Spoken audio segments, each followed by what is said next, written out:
back like this. It's such a risky gamble. It's really hard to aim. Just for a quick size comparison, we have something, like a regular longsword length. I lost one of the steel inserts. Bound to happen.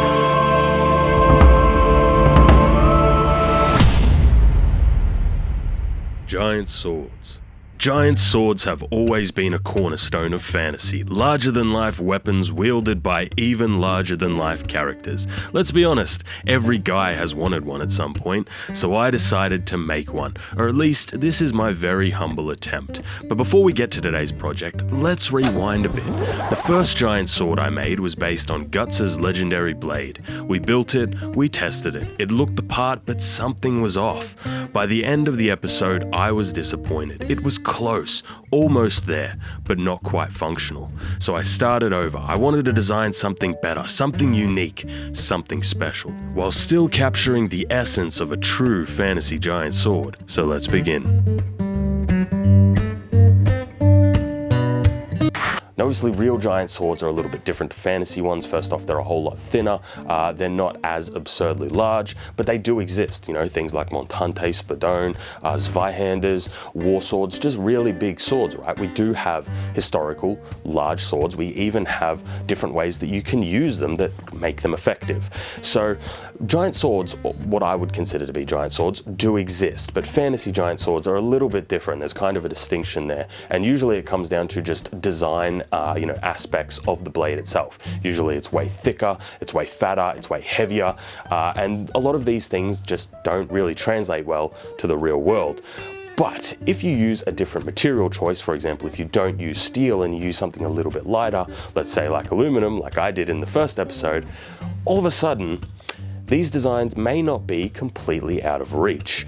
And that's what we're going to be exploring again in today's episode, but we're going to be refining the design and making it even more practical and hopefully more deadly. So let's talk a little bit about the giant sword design that we're going to be kind of going with in today's episode. Obviously in the first episode we had something a little bit more like this based on obviously the gut sword, right? The problem with this design is obviously the weight distribution and mass. We could never put a pommel on it that would be big enough to counteract the weight of the blade. It's just not going to happen, which means the lever points here where you put your hands, it just makes it absurdly unwieldy, but it was kind of on the line. But the first design, no good. So we're not going to go with that one, obviously. Then the second idea that I had, and I spoke about this towards the end of the episode, was if we added a huge profile taper and removed a bunch of the weight along the blade, we could, fix up those weight distribution issues and fix up the lever points, maybe add a bigger pommel on it, and we would have something really wieldable. I've kind of changed my mind on that because I feel like with this design, we're just making something that is close enough to a real world giant sword, but not as good. So then we come to this third idea, and this is what I'm going to be going with in today's episode. Now, we're going to be having a larger pommel than we had on the first one. We're going to have a better handle this time with better indexing. We're also going to be adding a relatively small crossguard, but the big difference is this part here, where we are removing all this material from the center of the blade right here. Now what this is going to do, the big thing that it's going to do, is actually push the weight distribution of the blade up towards the head. So the head is going to hit a lot harder. It's going to hit a lot harder than this one, but we should still have a lot of the same maneuverability that we had with this one. So it's going to hit harder, but it's going to be as still, hopefully as usable as this one, if not even better. Then the last change that we're obviously going to be making is along the cutting edge. If this is the edge of our sword, here we are going to put some carbon steel inserts into the blade. We're going to try and slot it in because obviously aluminum doesn't really hold a good edge and it doesn't really cut really well. So putting those steel inserts in along the blade here and here, it means that when we hit things, we should be able to cut and slice a lot better. So this here is going to be our carbon steel edge. And that's kind of where I think we're going to go with the design. So getting started with the modifications we need to make to the giant sword. First and foremost, I actually picked up some spring steel inserts. These are what are going to be our actual functional cutting edge on this version. But that aside, the first thing I did was actually remove all the paint. I need to fix up the geometry and the blade design itself. So removing the paint so then I can lay out some masking tape and markers so I know where to cut is really important. So of course I just used some acetone and some cloth for that. So the first thing we're gonna fix is the tip geometry. First off, it was a little bit fat last time. So this time I wanna make it a little bit more narrow. This will first off make it better in the thrust, but it will also mean that we're removing some of that weight. On the topic of weight, let's talk about the weight reduction itself. Big, long ricasso right in the center of the blade that is going to remove, hopefully, some weight without losing that structural integrity. Obviously, after I've got my design laid out, I'm gonna take the angle grind to it and just start cutting away. Now, after we've made our cuts, we chuck on our sanding disc so that we can sand it all nice and smooth and add in our bevels. Next thing it gets is its brand new paint job. Very similar to the first design. However, obviously because we've made some small changes, it's going to look quite a bit different actually. Next modification, I am going to be adding a crossguard to this design. So I used a little bit of aluminum again, simply just for weight saving purposes. It's a good thing to have, but they're not going to be super protective, but it's more just, it's the principle of the thing.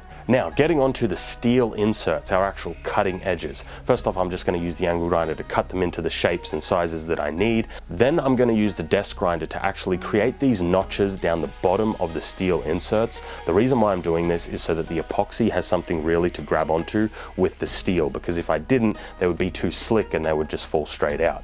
Then I cut some slots in the edge of the blade. This was really, really difficult. I didn't film it because it was so difficult, but this is essentially where the spring steel inserts are gonna go.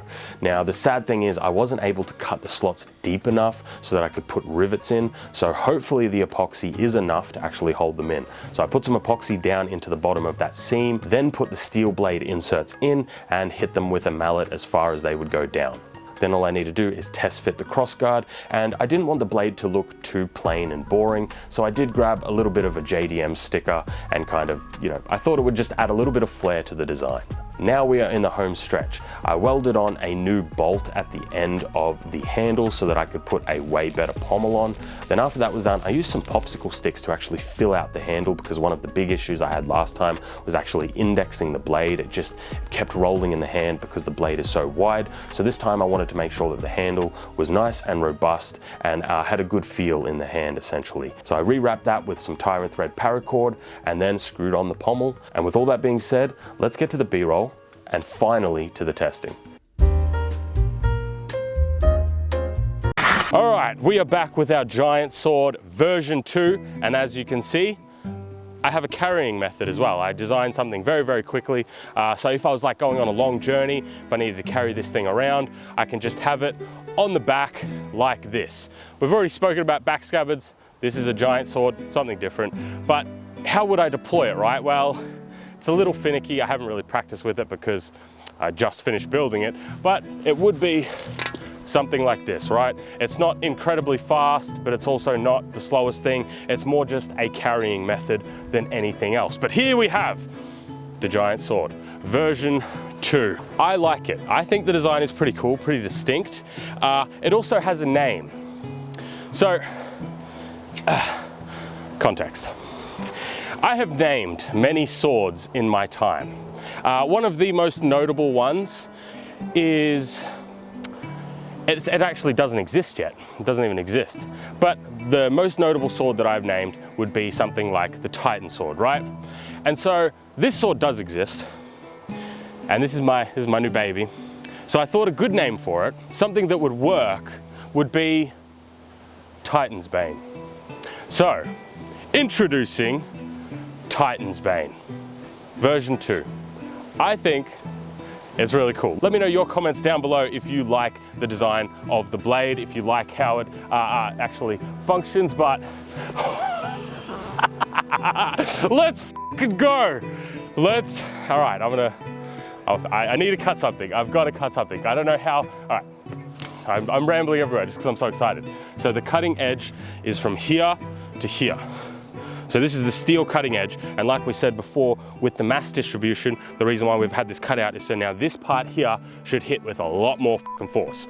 So let's start with some softer mediums before we work our way up to some harder targets, and we'll go from there. Of course, just for a quick size comparison, we have something, like a regular long sword length versus this big bad boy.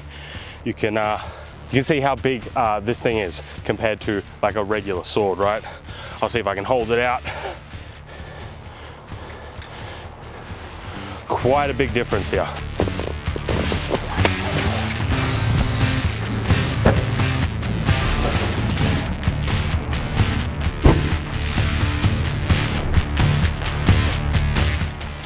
Sorry, Marcus.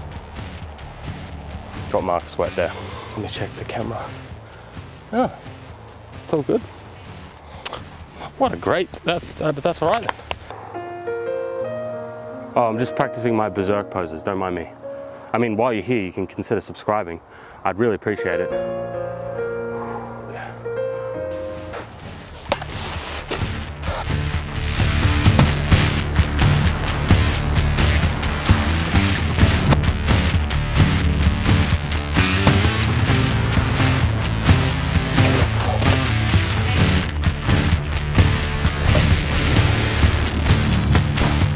I got it.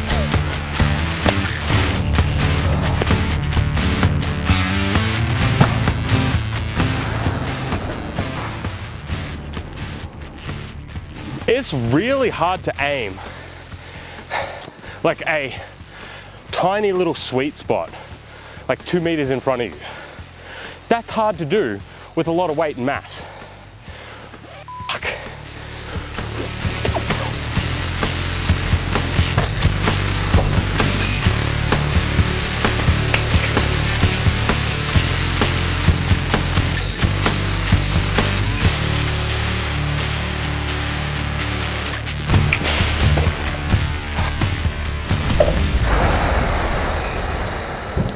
So let's talk very quickly about large swords and how they're actually practically used, or even how they were used historically, right? If we take a look at something like a montante, obviously the reach is your biggest advantage. It's a long weapon. Now, some of the use cases for something like this may be crowd control, or, you know, holding a choke point. Essentially what you're going to be doing is swinging the blade around and keeping that momentum going, maybe transitioning from one side to the other. Yes, spinning around can actually be martially valid. Now, important thing to note is that, you know, large historical swords maybe only weigh, let's say, like 2-3 kilos or something like that. So this is why when we compare them to fantasy giant swords, they're just never really good enough, because they're too heavy and they're too slow. Then when it comes to Titans Bane, now this is where it's interesting, because there's a whole bunch of little caveats here. First off, I am wearing shoulder armor. Now, shoulder armor is really not good when it comes to large swords, because you have restricted movement, especially when you need to move your arms up higher, which is really important with a larger blade, obviously. Additionally to that, the ground is super uneven. There's high spots, there's low spots. I'm kind of on a little bit of a hill,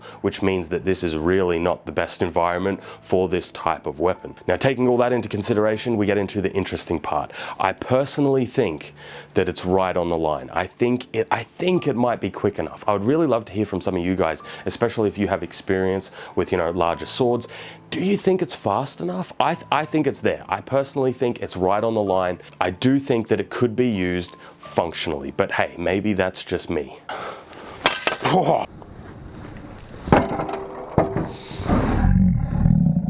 hell. That one was a bit harder than I thought. Such a risky gamble. Like, if you're fighting one of these and you don't have any other option, that's probably my bet. But that doesn't mean that is a good general one size fits all. I could catch it though, and it wasn't as bad as I thought it would be, which is a good thing for a regular sword. But obviously he wasn't, you know, he wasn't actually swinging with full force, so there is that caveat there. Just before we continue with today's episode, I have something really, really cool I want to share with you guys. First off, we have Titans Bane, the big giant sword. This is my own custom design. And I also designed this. This is the first merch for the channel ever. And that is a giant mouse mat. As you can see here with the schematic design of Titans Bane, it has a whole bunch of different, you know, information, cool stuff on there, little Easter eggs, that sort of stuff. So this here is the sample that I got from the printer. So this is exactly what you guys will receive if you order one. Now, if you're interested, there'll be a link in the description and the pinned comment, and it all goes to supporting the channel. Now, if you want to support the channel, but you don't actually want to pick up one of these, there will also be links to like my Patreon and my YouTube memberships. You guys are actually what makes these things possible. These projects are super expensive. So for this time around, I wanted to create something so if you want to support the channel, you can actually get something back in return, something physical, that is. So if you want to support the channel, I would really, really appreciate it. I'm really happy with how the design came out. You know, it's a giant sword schematic. I think that's really cool. I think that's awesome personally. So I hope you guys like it as well. But with all that out of the way, let's get back to today's episode. Let's hit Tony. Now, something that I should mention with this one, actually getting it started, actually having it around, having it on the shoulder, all that sort of stuff, like I said, it is distinctly more maneuverable than last time. Like, it just is. I felt that one go through.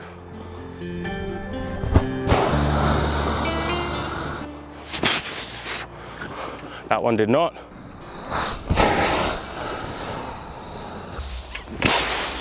Yeah. That one's a good one. Straight in the chest. Distinctly better than last time, much better. Let's do a big anime swirl, twirl thing.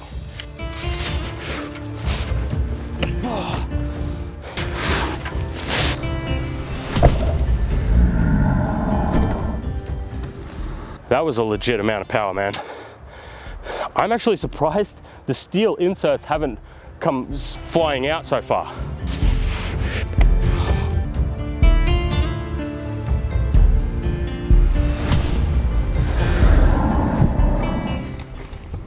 That is definitely, without a doubt, the hardest Tony has ever been hit, period. Just end of discussion. I felt it in his core, in his core. He got then. You. It's finally time to hit the hard things, the big things. Let's hit, first off, our whatever you call that thing, don't care. Then we'll hit the stump, and then we're gonna hit some concrete after that. So let's see how this thing can handle really hard targets.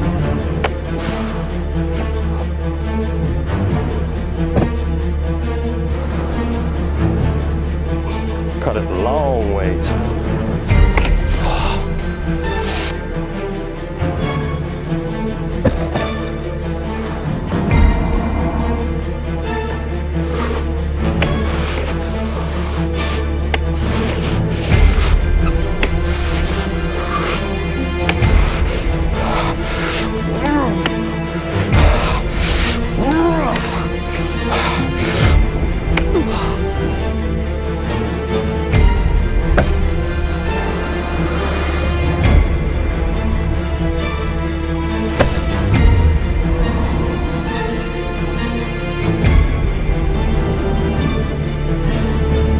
One of the steel inserts. It's bound to happen. All right, let's move up to the bigger thing now.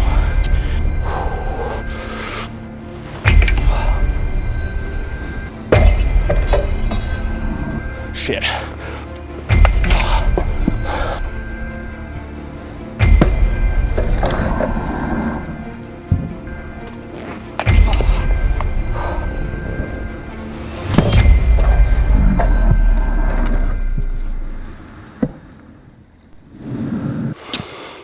Harder targets does good on. Thumbs up. I've moved this thing around enough for one day. Let's talk about some of the positives and some of the negatives. So there is some things that we need to talk about. First off, I do think that this design largely was definitely improvement over the last one. In terms of its maneuverability, in terms of moving it around, it felt distinctly lighter and more nimble. So that's positive. The handle, huge upgrade. I was able to index a whole lot better, still really difficult just because of like the mass and the weight and all that sort of stuff, but I was able to do it a lot more effectively than last time. Last time it was just essentially rolling in my hand. It was really difficult. Adding the pommel on, big positive. Really like that because I was able to get down as far as possible, which gave me a little bit more leverage. Not a lot, but it was still a positive. In terms of concentrating all the force up here, it felt way more, like the amount of energy I was able to impart in things was not even comparable. Last time it felt kind of like it could definitely kill you. It definitely was strong, but this time I felt all that weight concentration, orders of magnitude more. It felt as if it would destroy anything I put it up against. Now, obviously, the cutting portion was a little bit difficult. It was hard to hit those things right on the sweet spot. That's a whole other story. But generally speaking, concentrating all the mass up here did work wonders. So overall, I would consider this design to be more of a success, definitely over the first iteration. So, with all that being said, let's get into some of the positives, some of the detriments with Tyrant's initial thoughts, score, or TITS for short. So, starting off with comfort. It still wasn't the most comfortable, but it was definitely better. So I'll probably give this a solid 7 for comfort. That's probably where I'm gonna sit with it. I don't think I would go a little bit higher. It's just still a bit unwieldy, honestly. Next up, let's get into the design. I think the design is a big improvement. I can't remember what I gave it last time, but for this time, I'm definitely gonna give the design a solid 8. Last time, it was just hard to use in general. This time, it was a lot easier to use, but using it for longer periods of time is what makes it super effective in combat. So there's a little bit of a trade-off there. Next up, wieldability. Well, I think you guys can tell it is definitely better than last time. So I'm gonna give it, for wieldability, a 7. This can be choked up, this can be used a lot more like a spear. This design is a lot more conducive to that because we have kind of this recessed point here. It does have that ability now, which is a lot better than last time, because last time it was just a big flat blade. So the wieldability has definitely improved, for sure. But of course the caveat to all of that is this is all still like worse than just a regular giant sword from history. Like, you know, like all of these things are better than last time, but they're still worse than a real sword. Like, that's just the truth of it. And then last but not least, effectiveness. Alrighty, effectiveness. I'll give it a 9 out of 10 for effectiveness. It was pretty fucking gnarly if you get hit by this thing. The problem is there's a couple of little caveats and like things that would need to be fixed to really get it to be a 10 out of 10. But I feel like this is at a point, finally this is at a point, where I do think you could compete competitively. Does that make sense? You can compete competitively against other weapons. I still think a spear or a halberd or even just like historical giant swords are better, and they are a better bet just overall. But I do think this has entered the realm of possible. You could probably use this effectively. You just need a lot of stamina. This is a lot heavier. Like I said, like we saw before, the weight is only like, I think like 5-6 kilos at this point. So around about, you know, what's that in thing, like 10, 12 pounds, something like that, which is not terrible, right? That's not too bad. But obviously when you get to the lever points right here, it's more like 20, 10, 15 kilos around here, which turns into like 30 pounds because of just how gravity and mass works. But relatively speaking, I think there's enough here that it is now effective. I would call this effective. So that gives us a final score of 31 out of 40. I don't know what I gave it last time, but I do know that that is higher this time. And I think that's fair. There have been design changes that have made it better, and I think that the score reflects that. Do I think it's a viable weapon now? Personally, yes. I think this could be used. Do I think it's better than other like historical weapons or other types of weapons that have the same sort of reach, etc., etc.? Probably not. So that's kind of where we're sitting in, kind of like a middle area. It's better than fantasy stuff that is not usable, but it's not as good as other historical stuff. Simple as that. But I think that is going to be all for the giant sword. I thank you very much for watching. I genuinely hope you enjoyed. Leave your comments down below what you thought of today's episode, and remember to check out the giant sword, Titans Bane mouse mat design, custom design. Check it out down below. I would really appreciate it if you pick one up. They're really cool, and they're going to all go towards, you know, helping the channel. These things are expensive. But that's going to be all for now. Thank you guys for watching, and as always, I'll see you next week in another episode. Have a good one.